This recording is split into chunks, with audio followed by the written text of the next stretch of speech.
नमस्कार, आप देख रहे हैं द न्यूज़ पोस्ट। मैं हूं रंजना। बजट सत्र का आज 16वां दिन है। बजट सत्र के दौरान हंगामेदार रहा, बाहर भी और सदन के अंदर भी।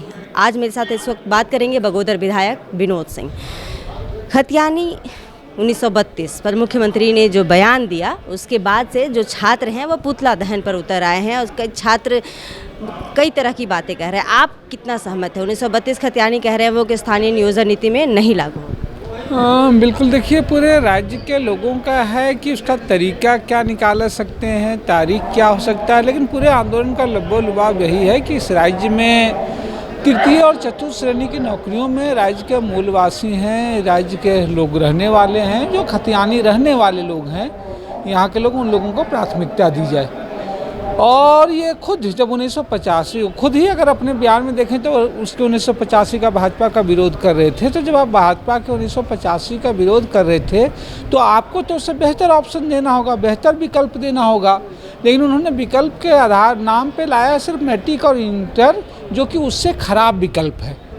तो जाहिर सी बात है लोगों की आकांक्षा यही है और इसीलिए सरकार को इस बात उसके तरीके क्या हो सकते हैं, कोर्ट क्या, तो कानून बनाए जाते हैं उन प्रक्रियाओं को देखते हुए, और इस बात की गारंटी करनी चाहिए। और इसलिए लोगों को थोड़ी निराशा लगी है उनके बयान से। ज़रूर उन्हें बाद में कहा कि हम ऐसी नीति और नियमावली बनाएंगे कि जिसमें स्थानीय लोगों को, जो है इस राज्य के लोगों को ये प्राथमिकता मिले, लेकिन सवाल है नियुक्तियाँ तो प्रारंभ हो रही है, वो कर रहे हैं। अभी अगले ही महीने 26,000 नियुक्तियां करेंगे और अभी तक जो है आप वो नहीं किए हैं। तो फिर एक बार फिर से, तो जैसे आपने कह रहा है, कल मुख्यमंत्री अपने भाषण में बोले कि रघुवर दास के स्थानीय नीति में जो है एक बार फिर से बाहर के लोगों को, राज्य के लोगों के हक मारा गया।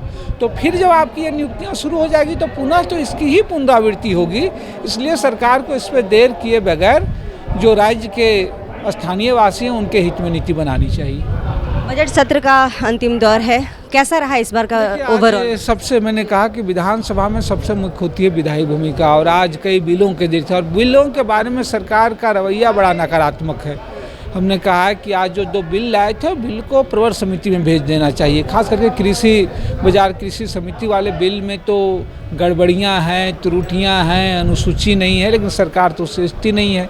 बल्कि 2 संशोधन आज झारखंड विधानसभा के नियमावली में भी आए। तो उसमें एक जो संशोधन मुख्यमंत्री प्रश्नकाल जो है उसको जो है समाप्त किया गया। मुझे लगता है संसदीय परंपरा में संसद में जो है प्रधानमंत्री और राज्य विधानसभा में मुख्यमंत्री महत्वपूर्ण होते हैं। और झारखंड में एक अनूठी और सुंदर परंपरा थी कि नीतिगत सवालों पे सीधे मुख्यमंत्री से कम विधानसभा के सदस्य पूछ सकते हैं।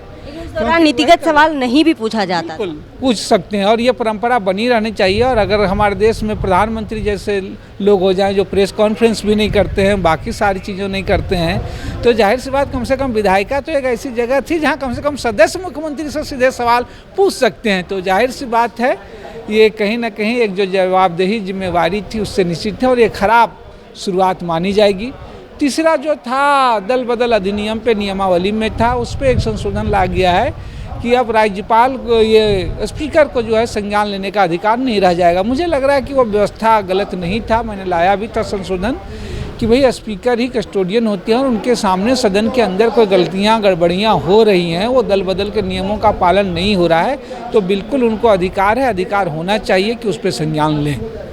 इस बार बजट सत्र के दौरान जितने भी सवाल आप डाले, क्या आप जितने भी आंसर मिले आप संतुष्ट हैं पूरी तरह से? बिल्कुल। सबसे खराब बात तो ये है, एक तो लॉटरी में जो सवाल बहुत कम आते हैं और जो खास करके ये व्यवस्था बनाई जानी चाहिए कि जो सवालों को रिटर्न जवाब मिलते हैं उसमें जो त्रुटियां हैं उस पर फॉलोअप हो सके, उस पर एक से उसकी रेगुलर चेकिंग हो। मुझे लग रहा है ये व्यवस्था बनाए जाने की ज़रूरत है। तो आपने स्पष्ट तौर पे सुना, इन्होंने कहा कि जिस देश के प्रधानमंत्री प्रेस कॉन्फ्रेंस से बचते हो या फिर जिस राज्य के मुख्यमंत्री विधानसभा में प्रश्नकाल के दौरान जो मुख्यमंत्री प्रश्नकाल होता था उससे बचेंगे, तो ये परंपरा अच्छी और नहीं होगी और ये जनता के हित के लिए नहीं होगी। बने रहिए इसी तरह की खबरों के लिए द न्यूज़ पोस्ट के साथ। नमस्कार।